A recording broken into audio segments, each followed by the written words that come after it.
Hello everyone, welcome back to another Salesforce Snap by Ribbonfish. My name is Kevin, and today I'm following up on my previous LinkedIn Live video from earlier in the series where we were looking at Prompt Builder. And one of the questions we've got asked as a result of that video, and not just because of that video, this is something we get asked by our clients all the time as well, is in relation to, AI looks brilliant, but what's happening to my data? Is my data getting used elsewhere? Is it getting retrieved by somebody and kept kept in the AI metric, so to speak? So what we're going to do in this quick video is just look at the Einstein Trust Layer and talk about what's happening with the Einstein Trust Layer, and we'll put it into the perspective of what's happening with the prompt as well. So as a recap, last time we were in the prompt builder, and you can see this is the prompt that we built. So we had a prompt where we were essentially asking the AI to summarize a case based on the comments field, the subject field, the type field, and the priority field. And what happened was users could, for example, use this feature, as I'm demoing here, to automatically, based on AI generation, populate a field. So you can see that I've used this feature to populate this field over here, this quick summary. Now, of course, the question we're going to be answering today at a pretty high level is what's happening throughout that journey. So first, let's look at Einstein Trust Layer itself. And there's quite a lot of key features of Einstein Trust Layer. You can see here essentially what this is doing. I think one of the key things to draw out is the fact that it's a robust set of features and guardrails that protect your data. So that's what I want to talk about today, and it's really, really cool the way that they've done this. So what we'll do is we'll talk through the prompt journey. So we'll talk about what happens whenever the prompt is essentially sent over to have some form of generative AI response built. So once the request is initiated, the prompt goes through a journey that you can see here. So we're going to go through these steps very quickly. So you've got your CRM app. The user requests a prompt, pretty much like what I did over here. So I went and started using my prompt over here. So what's happening is the first thing is secure data retrieval. So the prompts are using resources or merge fields to identify what data is needed for the request. So for example, case type field or case comments field here. Then the data is pulled in using these merge fields. So the subject, for example, you can see in the resolution down here, and the priority. In fact, let me preview this first. So if we just quickly preview this, you can see in the resolution here, the priority is medium. So essentially what is happening in the secure data retrieval is the prompt resources or merge fields are pulling in the data. So for example, there we've got our medium priority field. And again, like I mentioned, the data that gets pulled in depends on the permissions of the user running the prompt. So if you have permissions to see those fields, for example, then that will work. If you haven't, then that won't work. So it's essentially metadata aware, which is really good.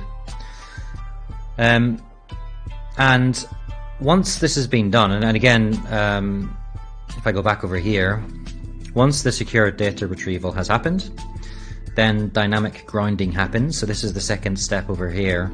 And dynamic grounding is essentially ensuring that the AI output is grounded or aligned specifically with what you're looking for.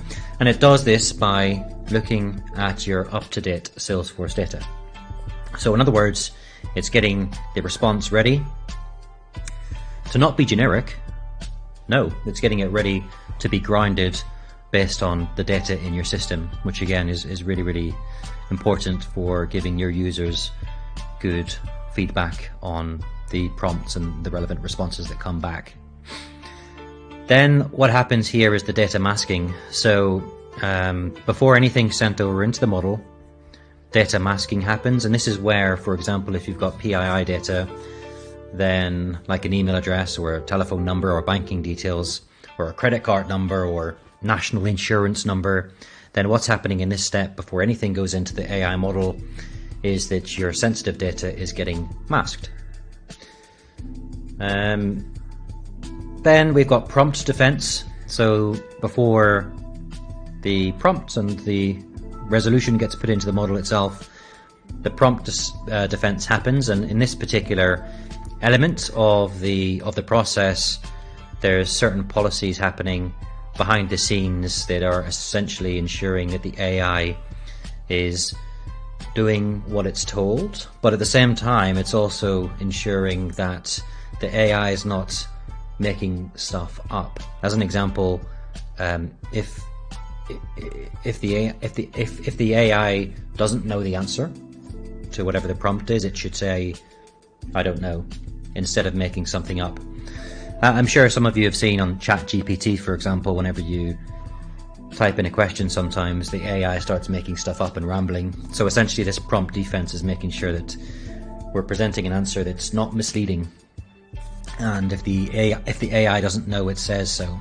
It's also got some stuff built in there as well to protect from cyber attack. So there's a certain type of cyber attack called prompt injection. So this is also defending against that. So a really important step in the process. Then over here you've got the models. So this is your AI models, and if you remember from our previous video, you can pick which model you want to utilize from within the configuration of the prompt. So what's happening over here is that the prompt gets sent through the secure gateway to the chosen model, ChatGPT 4, OpenAI 4, for example, and it's then essentially in the large language model. And what's happening here is that you can see the model is essentially working out what's happening within the prompt itself. So the model does its thing, looks at the prompt, looks at the resolution, and essentially generates a response. But the key thing to note here is the zero retention. So your prompt goes in to the model, works out a response, sends it back into the Einstein Trust Layer, and then everything that's happening in the model is no longer retained, so it's gone. Then once the response comes back, then you can see that we've got toxicity detection. So the response gets back before it gets presented to the user. There's a step in there that's checking for toxic output. So for example, bias, maybe swearing, inappropriate language, or anything offensive. And then once that's been checked, then there's a step for data demasking. So if you remember, maybe some of the data up here was masked because it was sensitive. So it could be like your telephone numbers, your bank accounts, your credit card numbers, etc. And what happens down here in the trust layer is that this data is demasked. So before it went into the AI model, it might have been masked because we don't want to send credit card details into the AI model. But whenever it comes back, then it's demasked, and the relevant data is, or the sensitive data essentially, is demasked and presented, or ready to be presented back if needs be within the response.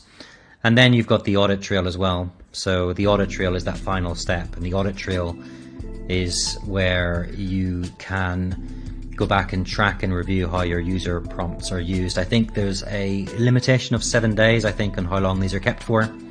But essentially you can go and use this to sort of see how your prompts are getting used. And of course, like I said, there's some reports and dashboards to go with that as well. And then finally, it's not on here per se, but over here in the CRM apps section, once all of that stuff's been done, that's when the user gets the requested information back. So the answer of the prompt is presented back to the user. So for example, in my case here, this is the prompt answer. So based on the prompt, we've got our answer. So that's a really high-level summary of what's happening behind the scenes in the Einstein Trust Layer. I hope it has been useful.